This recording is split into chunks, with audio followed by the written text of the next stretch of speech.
So we're about to do the third part of the unique animal invert unboxing, but before I film it I need to get these horrible spiky things off of my table. My god, why did I collect up so many of these? What even are they? Are they conkers? Are they what grows on outside of conkers? I cannot remember, but they hurt. They actually hurt, man. Anyway, ow, what animal is featuring today?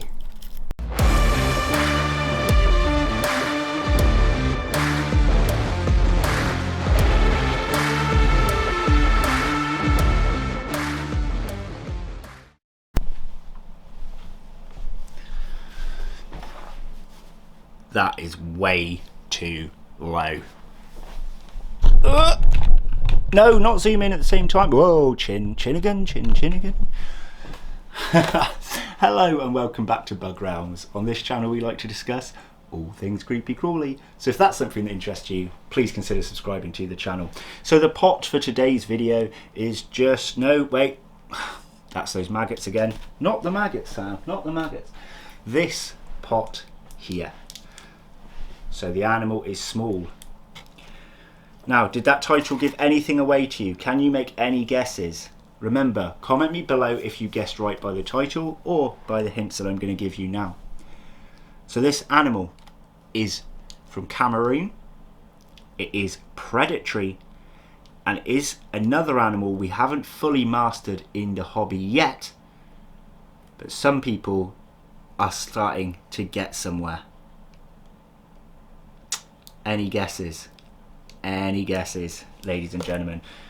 While you have a little think and a ponder, I'm going to get the tape off of here. Now this is an animal, another hint by the way, this is an animal I do not have to worry about running off. It is an animal I do not have to worry about escaping. It is an animal that I can open this lid right here and right now and it be absolutely fine. Let's check that you're alive before we show the camera. I assume so. Not looking particularly healthy, I must say. I think this one seriously needs some warming up. Right. Hopefully this is still going to be a positive video. This in here is one of the Tarantula, if I pronounce that right, predatory snails. Something I really wanted to give a go at, but I am not feeling too hopeful by looking at this snail right now. I'll show you why. Come and have a look. So in here is the snail. You can see just there. So they have green shells, they have yellow flesh, and they eat other snails. So let me give you a little bit of info because a lot of this video is more going to be husbandry based. If you want to keep these, looking at the research done, people have managed to get snails. They've got to be of this sort of size or smaller. They detox them on cucumber, fresh greens, and basically plenty of watery vegetables, mostly the cucumber. It then detoxifies those snails, making them safer to eat by these.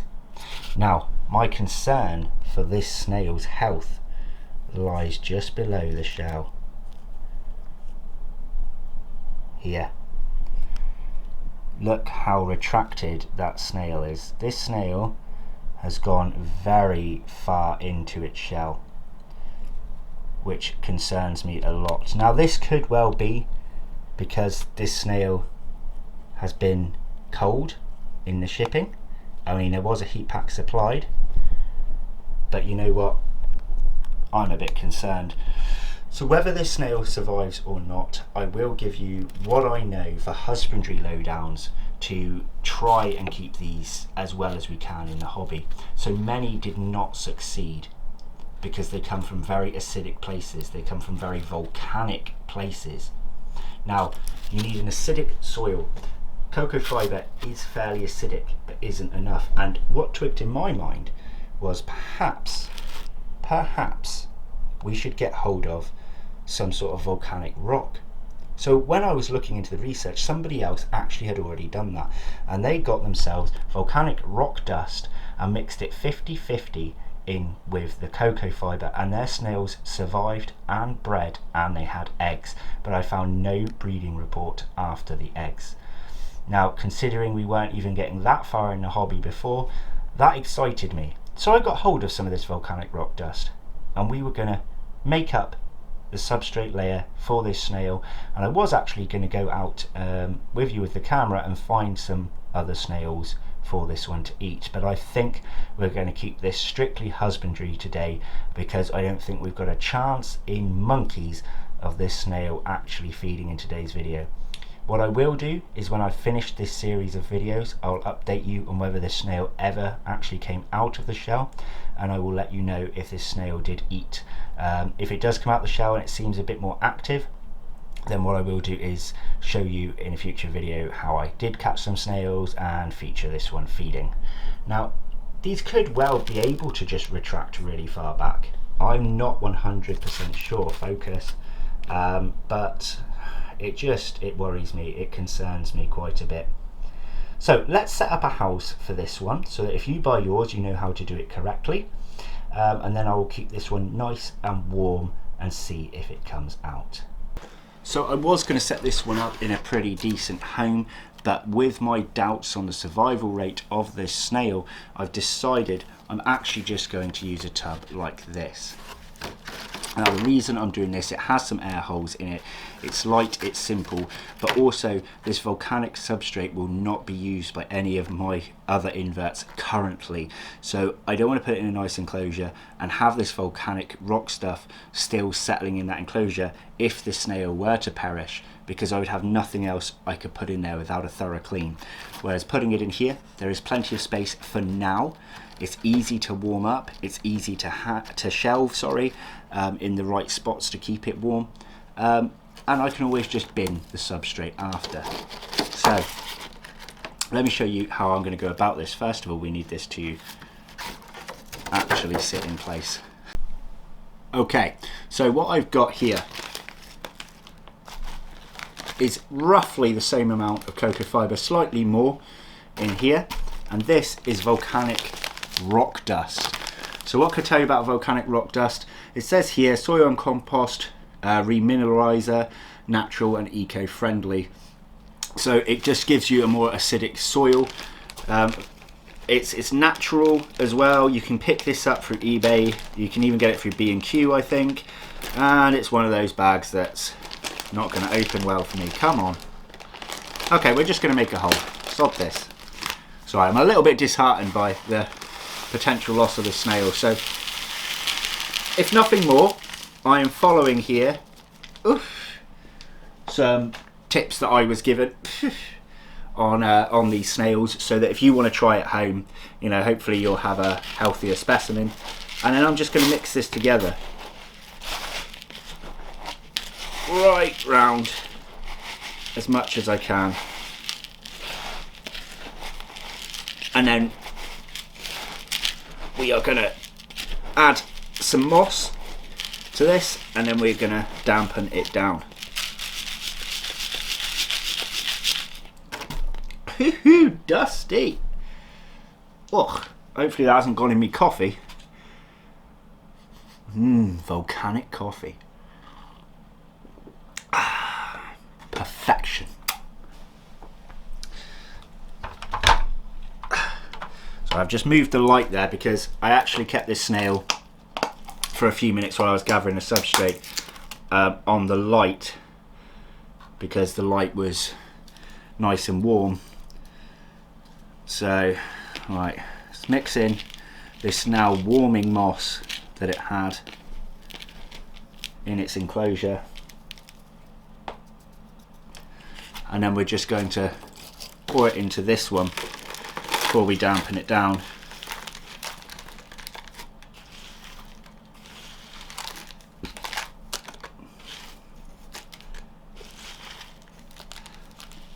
And we have some excess left that I haven't got a clue what to do with, but obviously if this snail does survive and does do okay, we'll have some extra substrate for a more attractive home. So I'm also going to use this spring water. Okay, I don't want to be using chlorinated water from a tap, and I'm actually just pouring, and the reason I'm pouring is it will soak in better rather than just misting the top of the substrate. We want this snail to be able to have this damper substrate going all the way through. Nice and simple. Now normally I would add a bit of bark as well, some climbing spaces for this snail, but as I don't think we're going to have much success with it, that's probably going to be that. I want to be able to keep an eye on it. I want to be able to see if it comes out. And another tip, they actually found out as well that although these are predatory snails, they were quite keen on sweet potato. But again, I'm not going to put any in for now. I am just going to wait and see. So here is the snail. I mean, this could just well be down to the cold, ladies and gentlemen. Although, as I said, a heat pack was supplied.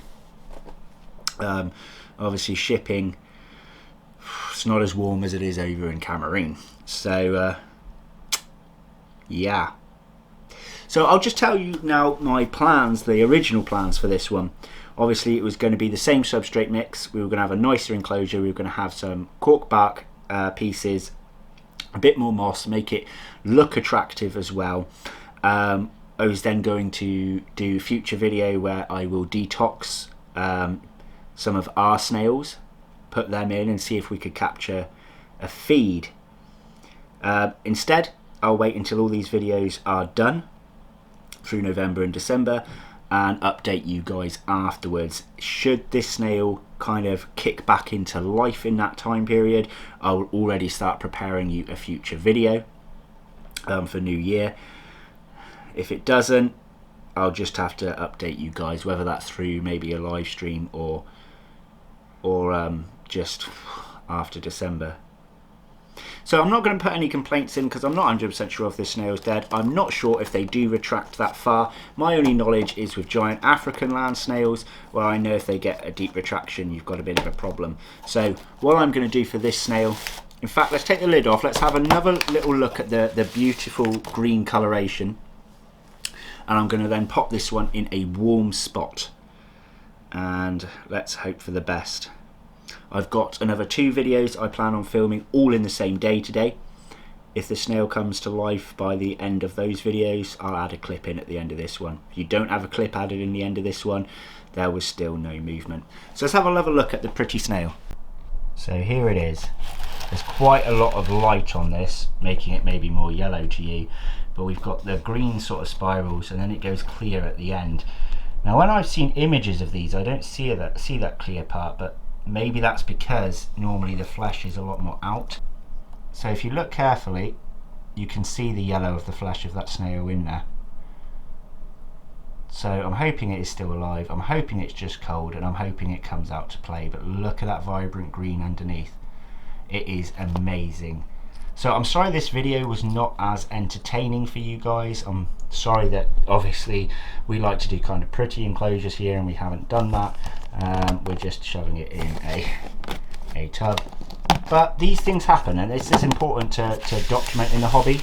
You know, on other occasions, a lot of people may have scrapped a video like this because they were like, well, you know, snail's not coming out, there's nothing to show.